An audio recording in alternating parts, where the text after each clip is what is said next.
Friends welcome to my channel Sunanda Suparna daily cooking. आज আমি তোমাদের বাঙালির সবচেয়ে প্রিয় খাবার সেটা হচ্ছে কি বলো তো, পোস্ত। পোস্ত রান্না করে দেখাবো, পটল আলু পেঁয়াজ দিয়ে পোস্ত। এখানে আমি একটা কড়াই নিয়ে কড়াই তেল দিয়ে দিচ্ছি। এবার 5 ফোড়নটা দিয়ে দিলাম। এবার 5 ফোড়নটা লাল হয়ে আসলে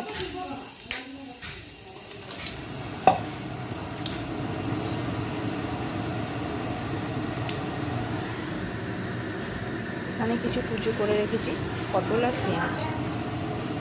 এবার এগুলো দিয়ে দিলাম কড়াইয়ের মধ্যে। 5 ফোড়নটা লাল হয়ে গেছে, এবার দিয়ে দিলাম কড়াইয়ের মধ্যে।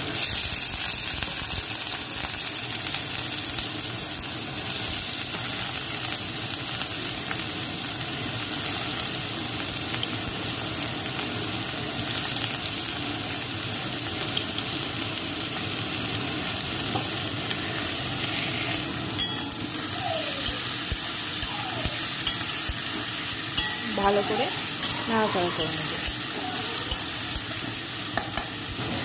দিয়ে দেবো একটু হলুদ আর একটু নুন দিয়ে আবার ভালো করে নাড়াচাড়া করে নেব। নুন আর হলুদ দিলে পটলের সাথে ভালো করে মাখিয়ে নেব। বেশ কিছুক্ষণ নেড়ে নিলে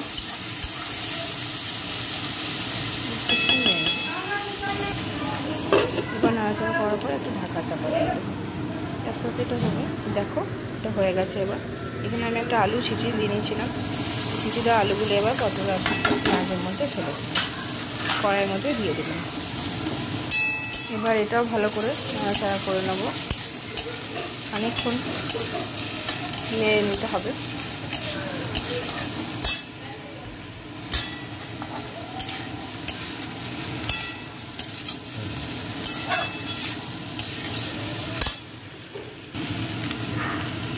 এবার নেড়েচেড়ে করে নেওয়ার পরে টমেটো হাতে করে গলিয়ে দিতে হবে। এটা আমি কেটে দেবো না, তাহলে পোস্তের স্বাদটা চলে যাবে। হাতে করে টিপে একটা পাকা টমেটো গলিয়ে দিতে হবে, তাহলে পোস্তের টেস্টটা আরও বেড়ে যায়, খেতেও খুবই ভালো লাগে।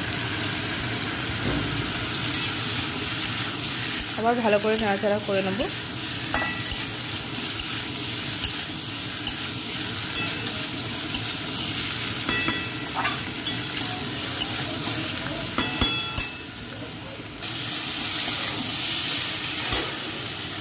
নাড়াচাড়া করে নেওয়ার পরে এখানে আমি একটা জায়গায় গরম জল নিলাম। গরম জলটা কড়াইয়ের মধ্যে দিয়ে দেবো। আলুটা সিটি মেরে নিয়েছিলাম, ওই সিটি দেওয়ার জলটাই রেখে দিয়েছিলাম, ওই জলটাই দিয়ে দিলাম পোস্তের মধ্যে। এবার একটা ঢাকা দিয়ে দেবো। জলটা ফুটে এলে পোস্তটা দিয়ে দেবো। জলটা ফুটে এসছে, পোস্তটা দিয়ে দিলাম। এবার ভালো করে নাড়াচাড়া করে নিলাম।